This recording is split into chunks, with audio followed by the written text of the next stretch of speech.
Assalamualaikum warahmatullahi wabarakatuh. Perkenalkan, nama saya Muhammad Rizkian dengan NIM 6670240003. Di sini saya akan mempresentasikan hasil esai analisis saya untuk memenuhi tugas UTS saya di mata kuliah Pendidikan Anti Korupsi.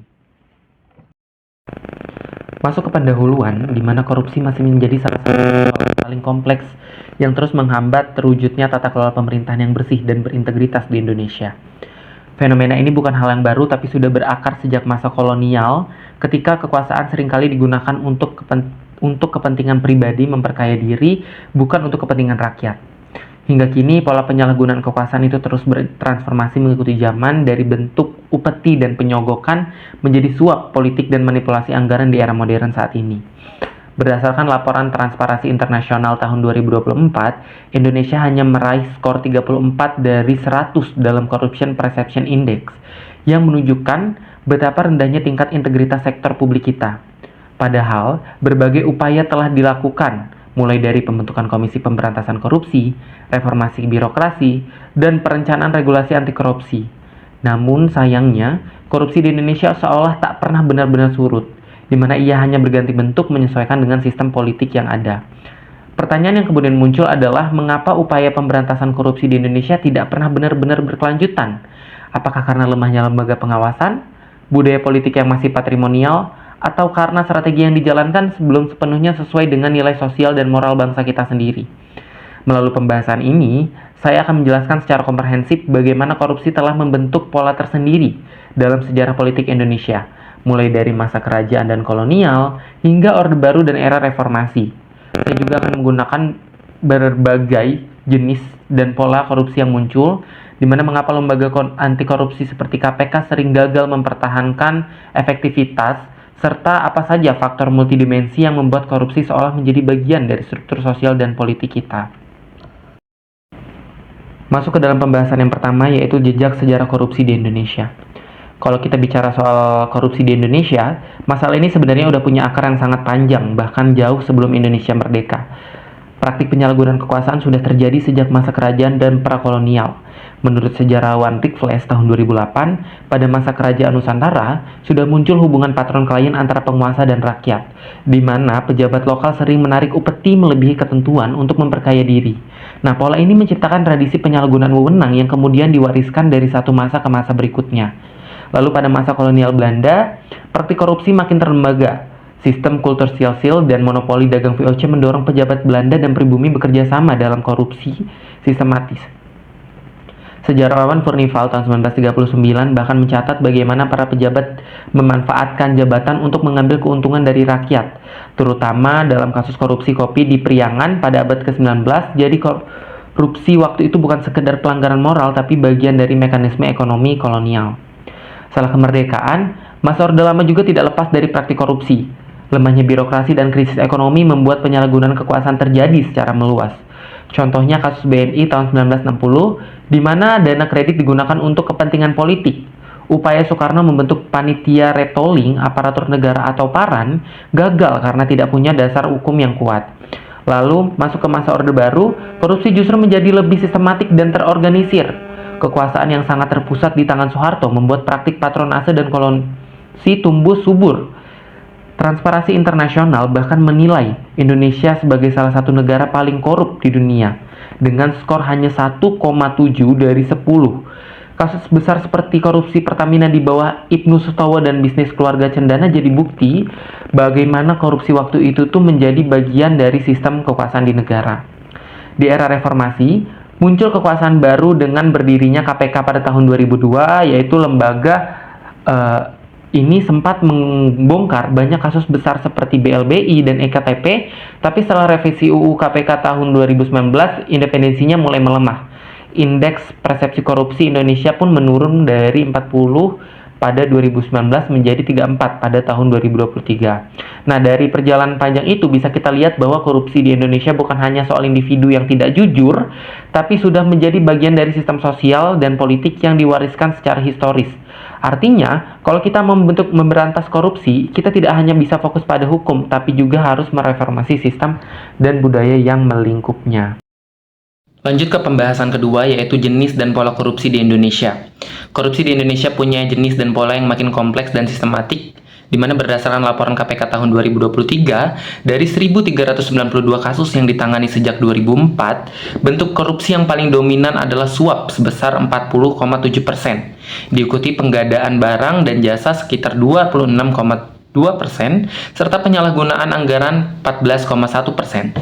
Artinya, sebagian besar korupsi terjadi di sektor publik terutama dalam pengelolaan proyek dan pelayanan birokrasi. Data ICW tahun 2022 menunjukkan bahwa dalam setahun ada 597 kasus korupsi dengan kerugian negara sekitar 42,7 triliun dan 71% diantaranya dilakukan secara kolektif oleh pejabat lintas instansi. Nah, ini menandakan korupsi di Indonesia bukan lagi tindakan individu tapi sudah terorganisir secara sistematik. Contohnya nyata bisa dilihat dari kasus proyek EKTP yang merugikan negara sekitar 2,3 triliun serta kasus ekspor minyak goreng tahun 2022 yang melibatkan pejabat Kementerian Perdagangan. Nah, kasus-kasus ini menunjukkan bagaimana pejabat publik dan sektor swasta sering bekerja sama dalam korupsi yang berdampak langsung pada masyarakat. Dari sisi sosial, survei LSI tahun 2022 menunjukkan 54% masyarakat masih menganggap uang pelicin bukan korupsi. Artinya budaya permisif terhadap korupsi ini masih kuat. Bahkan secara ekonomi, World Bank tahun 2021 memperkenalkan kebocoran anggaran publik mencapai 250 triliun per tahun, atau sekitar 1,4% dari PDB Indonesia. Jadi bisa disimpulkan bahwa korupsi di Indonesia bukan hanya masalah moral individu, tapi masalah struktural dan budaya yang sudah terlembaga dalam sistem pemerintahannya. Lanjut ke pembahasan ketiga, yaitu analisis penyebab dan kegagalan lembaga anti korupsi.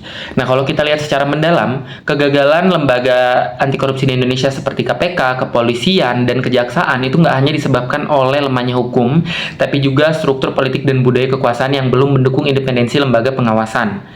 Berdasarkan data Transparansi Internasional tahun 2023, skor indeks persepsi korupsi di Indonesia ini turun dari 38 di tahun 2021 menjadi 34 di tahun 2023.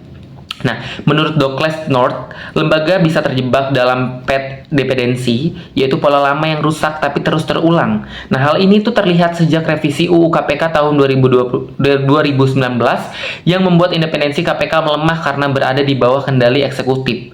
Akibatnya, penanganan kasus korupsi menurun signifikan dari 149 kasus di 2018 menjadi hanya 62 kasus pada 2022. Nah, selain itu koordinasi antar lembaga seperti KPK, BPK, dan kejaksaan itu masih lemah. Sementara intervensi politik dan patronase seringkali menghambat penegakan hukum. Contohnya kasus jual beli jabatan di Kementerian Pertanian tahun 2023 yang menunjukkan bagaimana kekuasaan disalahgunakan untuk kepentingan pribadi dan politik. Dari semua itu bisa kita simpulkan bahwa kegagalan lembaga anti korupsi di Indonesia bukan karena hukum kita tuh nggak ada, ya tapi karena politik dan sistem kekuasaan kita itu nggak bisa mendukung independensi lembaga pengawasan. Lanjut ke pembahasan yang keempat, yaitu perspektif multidimensional terhadap korupsi di Indonesia. Nah, kalau kita lihat secara menyeluruh, korupsi di Indonesia itu nggak bisa dijelaskan hanya dari satu sisi, di mana ini persoalan multidimensional, menyangkut politik, ekonomi, hukum, sosial budaya, dan etika pemerintahan.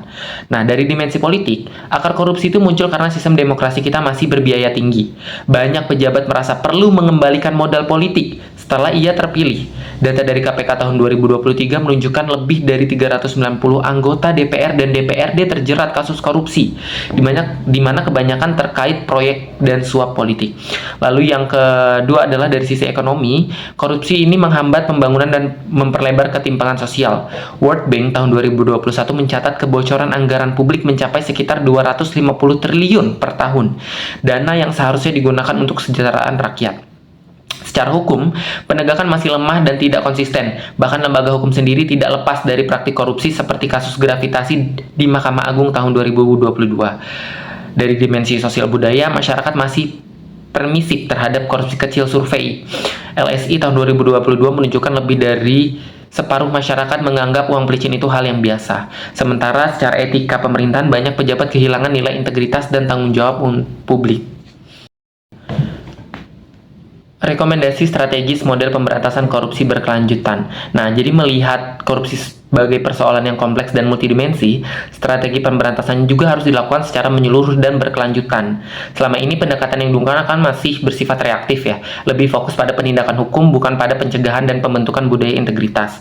Nah, karena itu arah kebijakan anti korupsi ini perlu bergeser ke model sistem integritas nasional Indonesia, yaitu pendekatan kolaboratif antara negara, masyarakat sipil, sektor swasta, media, dan lembaga pendidikan. Tujuannya adalah untuk membangun ekosistem anti korupsi yang hidup di semua sektor. Nah, ada 5 pilar utama dalam model ini. Yang pertama adalah politik bersih, lewat reformasi pendanaan partai dan transparansi biaya kampanye. Lalu yang kedua adalah hukum dan kelembagaan yang independen, terutama dengan memperkuat KPK dan koordinasi antar lembaga hukum. Lalu yang ketiga adalah tata kelola ekonomi dan publik yang transparan melalui sistem digital seperti e-procurement dan open data governance yang bisa menggunakan peluang korupsi hingga 30%. Lalu yang keempat adalah pilar sosial budaya, yaitu menanamkan budaya malu dan pendidikan karakter anti korupsi sejak dini. Yang kelima adalah etika pemerintahan dengan penerapan code of conduct dan sanksi moral yang tegas bagi pejabat publik. Nah, kalau kelima pilar ini dijalankan secara konsisten dan saling mendukung, pemberantasan korupsi ini tidak hanya bergantung pada aparat hukum, tapi bisa menjadi gerakan moral kolektif bangsa yang berakar pada nilai kejujuran, tanggung jawab, dan keadilan sosial dengan semangat Pancasila. Nah, dari seluruh pembahasan yang sudah saya jelaskan, bisa kita simpulkan bahwa korupsi di Indonesia ini bukan hanya pelanggaran hukum, tetapi persoalan historis, struktural, dan kultural yang sudah mengakar sejak lama. Akar korupsi di Indonesia terbentuk dari sistem patronase dan penyalahgunaan kekuasaan yang diwariskan sejak masa kolonial, kemudian menguat di masa Orde Baru, dan terus bertransformasi hingga era reformasi. Berbagai upaya pemberantasan korupsi sebenarnya sudah dilakukan, mulai dari pembentukan KPK, reformasi birokrasi, sampai penerapan regulasi baru. Tapi faktanya, upaya ini seringkali tidak berkelanjutan. Strategi yang dipakai hanya masih terlalu reaktif, berfokus pada penindakan hukum dan belum menyentuh akar sosial budaya. Justru ini menjadi penyebab utama mengapa korupsi ini terus berulang. Selain itu, perubahan politik dan pelemahan kelembagaan juga membuat agenda reformasi anti korupsi kehilangan konstitusinya. Karena itu, pemberantasan korupsi di Indonesia membutuhkan pendekatan baru yang komprehensif dan multidimensi. Strategi anti korupsi yang efektif dan berkeadilan sosial ini harus dibangun di atas 4 fondasi utama yang baru. Yang pertama adalah penguatan kelembagaan yang independen dan akuntabel. Lalu yang kedua adalah pendidikan karakter dan etika publik untuk menanamkan kesadaran anti korupsi sejak dini. Lalu yang ketiga adalah transparansi digital dalam sistem pelayanan publik agar celah birokrasi itu bisa ditutup. Lalu yang terakhir adalah partisipasi aktif masyarakat dan media sebagai pengontrol kekuasaan. Jadi pemberantasan korupsi yang berkelanjutan bukan hanya soal menegakkan hukum, tapi juga soal membangun budaya integritas nasional. Budaya yang menempatkan kejujuran, tanggung jawab, dan keadilan sosial sebagai nilai utama dalam setiap lapisan pemerintahan. Karena hanya dengan cara itu Indonesia nantinya bisa benar-benar mewujudkan pemerintahan yang bersih, adil, dan juga berintegritas. Terima kasih.